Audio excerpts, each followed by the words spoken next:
नमस्कार दोस्तों, मैं एस्ट्रोलॉजर न्यूमरोलॉजिस्ट प्रवीण को अपने चैनल पर आपका हार्दिक अभिनंदन करती हूँ, आपका स्वागत करती हूँ।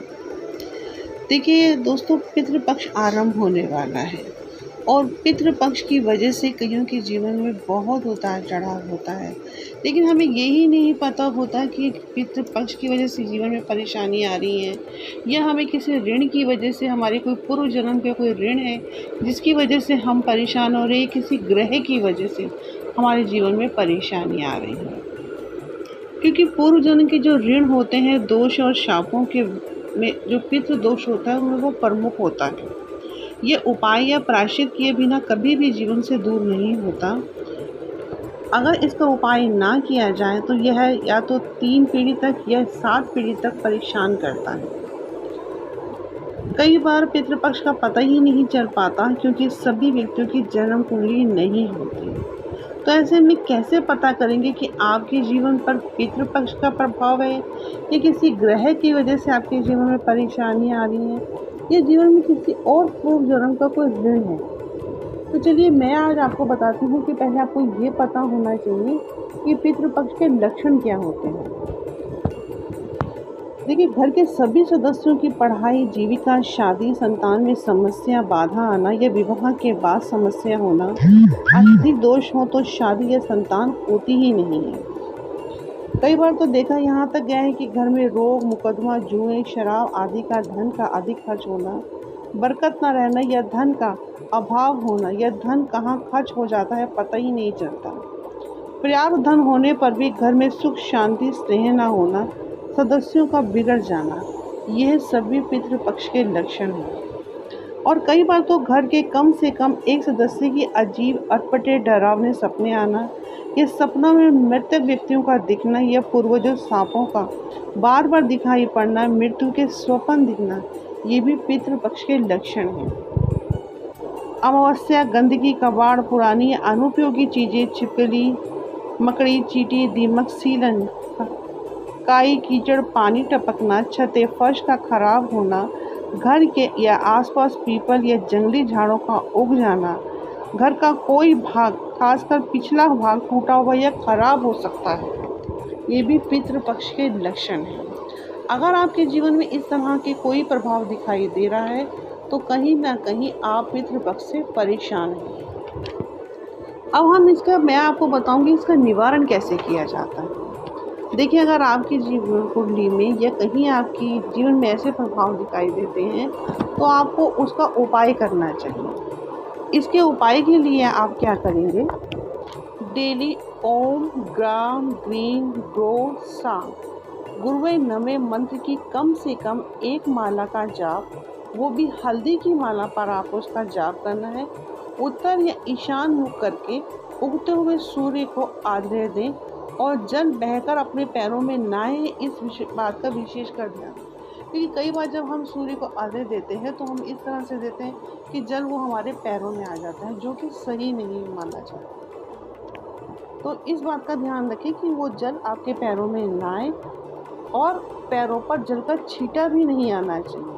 आप कोई गमला रख सकते हैं या किसी तरह की ऐसी व्यवस्था कीजिए कि जब आप जल चढ़ाएं तो उसका छींटा या पानी आपके पैरों में ना आए। नंबर 2 पे हर अमावस्या को ओम ग्राम ग्रीन ग्रो सा मंत्र की कम से कम 11 माला का जाप, हाथ में हल्दी की गांठ होनी चाहिए तथा 1 सिक्का, इनकी पैसा रखकर सामने जटा वाला नारियल रख लें। यदि 11 माला संभव ना हो तो 101 आहुति देकर हवन करें। हवन संग्रह में काले तिल व कुशा मिलाकर रखें। बाद में हल्दी की गांठ केले के पेड़ के नीचे रख दें। पैसा सिक्का भिखारी को दे दें और नारियल को नदी में प्रवाहित कर दें। वापसी में किसी कोढ़ी को भोजन या दान दे सकते हैं। कई बार छोटे छोटे उपाय करने से भी बहुत हद तक हमें रिलीफ मिलता है। नंबर 3 पे यदि किसी पूर्वज का श्राद्ध कर्म ना हुआ हो या उसका गया आदि में पिंडदान नहीं किया गया हो तो अवश्य ही उसे जरूर करवा करें और शीघ्र से शीघ्र करवाएं। क्योंकि हमारे यहाँ हिंदू धर्म में ये प्रथा प्रचलित है कि जिन व्यक्तियों का सही ढंग से वो नहीं किया जाता, मृत्यु के उपरांत, तो उनका श्राद्ध क्या करना चाहिए, उनको हमारे यहाँ जगह बनी है, या तो आप नासिक में जा सकते हैं, या फिर आप गया जी जा सकते हैं, हरिद्वार जा सकते हैं, और कुछ क्षेत्र ऐसी जगहों पर पिंड का दान किया जाता है। कई बार सप्ताह में एक बार घर में नमक का पोंछा जरूर लगाएं। सभी सदस्य सप्ताह में एक बार पानी में नमक मिलाकर जरूर नहाएं। महीने में कम से कम एक बार गंगा स्नान या बहती नदी में स्नान अवश्य करना चाहिए। और इस बात का विशेष का ध्यान रखें कि अगर ये स्नान अमावस्या या पूर्णिमा को करते हैं तो बहुत ही उत्तम माना जाता है। नंबर 5 पे शिवलिंग पर कच्चा दूध पे काले तिल चढ़ाना, बेल पत्र धतूरे के फूल चढ़ाना भी लाभप्रद देता है। बाद में यहाँ बैठकर आप थोड़ी ही देर ध्यान लीजिए अपने पितरों का। इससे काफ़ी हद तक आपकी जो पितृपक्ष से संबंधित परेशानी है उसमें आपको काफ़ी हद तक आराम मिलना आरंभ हो जाएगा। नंबर 6 पर अपने भोजन में से नित्य पितरों का भाग निकालें, पितरों से नित्य क्षमा मांगें और दक्षिण दिशा में उनका तर्पण करें। पितरों के नाम से प्याऊ, नल आदि लगवाएं। यह प्रोपर के कार्य करें, पितरों को अर्पित करें, ये बहुत ही उत्तम रहेगा। अगर आप पितृपक्ष से परेशान हैं तो एक उपाय ये भी कर सकते हैं, वर्ष में एक बार किसी बुजुर्ग को तीर्थ यात्रा कराएं। वृद्धाश्रम में वृद्धों की सेवा करके उनका आशीर्वाद लें और रोगियों अनाथों की सेवा करें, उनकी मदद करें और दवाएं दान में दें। इससे भी काफ़ी हद तक पितृपक्ष में से संबंधित परेशानी में आराम मिलता है। प्रति शनिवार गंदे नाले में सिक्का बहाना, भैंसे को कमर ककड़ी खिलाना अथवा शमशान में उगे हुए पीपल पर जल चढ़ाना, भंगी को अन्न व पैसे और वस्त्र देना चाहिए। अगर घर में परेशानी अधिक है तो 45 दिन तक लगातार शमशान के पीपल पर जल चढ़ाएं। कई बार होता है कि पितरों की गति नहीं होने की वजह से भी परेशानी हो जाती है, तो वो परेशान करना शुरू कर जाते हैं।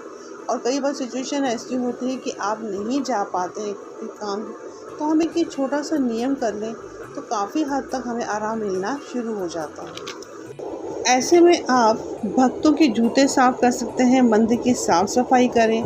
प्रतिदिन ना कर सके तो शनिवार के दिन जरूर करना चाहिए। इससे भी आपके पितृ आपको आशीर्वाद देना आरंभ कर देते हैं। कई बार किसी अनाथ के ज़रूरतमंद, निर्धन, किसी जिज्ञासु व्यक्ति को निःशुल्क पढ़ाएं। उसके खान पान का कम से कम 1 वर्ष का खर्चे की जिम्मेदारी उठाएं। इससे भी आपको पितृपक्ष में काफ़ी आराम मिलना शुरू हो जाए। लावारिस शब्द देखते हैं, कई बार पड़े होते हैं जिनका कोई संस्कार नहीं करता। ऐसे व्यक्ति जो लावारिस होते हैं उनके शवों को, चाहे वो मनुष्य हैं चाहे वो पशु हैं, कहा दाह कर्म आदि की व्यवस्था पर अगर आप खर्च करते हैं तो आपको बहुत आराम मिलेगा। दोस्तों, ये मैंने आपको कुछ ऐसे टिप्स बताए हैं जो हमें पितृपक्ष के, अगर हमारे जीवन में परेशानी आ रही है और हम अपने पितरों का कहीं गति नहीं करवा पा रहे हैं और उनसे हमें परेशानी हो रही है, हमें पता ही नहीं चल रहा कि ये ग्रहों की वजह से हो रहा है या पितरों की, तो मैंने आपको कुछ ऐसे हिंट्स दिए हैं कि अगर आपके जीवन में कुछ ऐसी घटनाएं घट रही हैं या आपके घर में कोई परेशानी चल रही है, तो एक तो आप 16 दिन जो होते हैं वो हमारे पितरों के दिन होते हैं। कहते हैं अगर कहीं भी किसी की मृत्यु, अकाल मृत्यु हो, किसी भी तरह की कोई भी मृत्यु एक्सीडेंट से हो, कैसे भी हो, तो अगर आप इन 16 दिनों में अपने पितरों के लिए जो भी कर सकते हैं, पहली बात तो अगर उनका कहीं आकस्मिक ऐसी मृत्यु हो जाती है, कईयों का कहते हैं कि लास्ट टाइम भी दिया बत्ती नहीं होता है, तो ऐसे में पितर परेशान करते हैं। देखिए, कोई भी, हम लोग कहते हैं कि हमें परेशानी है, एक जीवित व्यक्ति के कोई परेशानी होती है तो वो उसका निवारण बोल के कर सकता है, लेकिन मृत्यु उपरांत अगर कोई परेशान है तो उसका निवारण करना भी बहुत ज़रूरी होता है। तो अगर आप ऐसा परोपकार का काम कर रहे हैं तो अपने पितरों को गया जी बिठा कर आइए, उन 16 दिनों में उनके नाम का दान पुण्य कीजिए, क्योंकि पितृ अगर सुख शांति से अगर वहाँ पे बैठाते हैं आप अपने पितरों को, तो आपके पितृ आपको वो ब्लेसिंग देंगे, वो आशीर्वाद देंगे कि आपके जीवन में बहुत सी खुशियाँ आएँ। देखिए, कहते हैं, परमात्मा भी कहता है कि अगर आप किसी की आत्मा की शांति के लिए कुछ करते हैं तो उससे बड़ी खुशी आपके जीवन में कोई नहीं है। तो मेरा आप लोगों से यही अनुरोध है कि अगर आपने अपने पितरों का कोई पितृदान नहीं, पितृपक्ष में जाके कुछ ऐसा नहीं किया है, तो प्लीज़ अपने पितरों की आत्मा की शांति के लिए बहुत से ऐसी जगहें बनी हैं जहाँ पर आप उनके पितरों का पिंडदान कर सकते हैं। और आप प्लीज़ जाके अपने पितरों का पिंडदान कीजिए, ताकि उनकी मृत्यु उपरांत भी अगर उनके जीवन में कुछ परेशानियाँ आ रही हैं या आपके जीवन में परेशानी आ रही है तो उसका निवारण हो सके। दोस्तों, अगर मेरा चैनल आपको पसंद आता है तो प्लीज़ मेरे चैनल को लाइक, शेयर एंड सब्सक्राइब करना मत भूलिए। जय माता दी।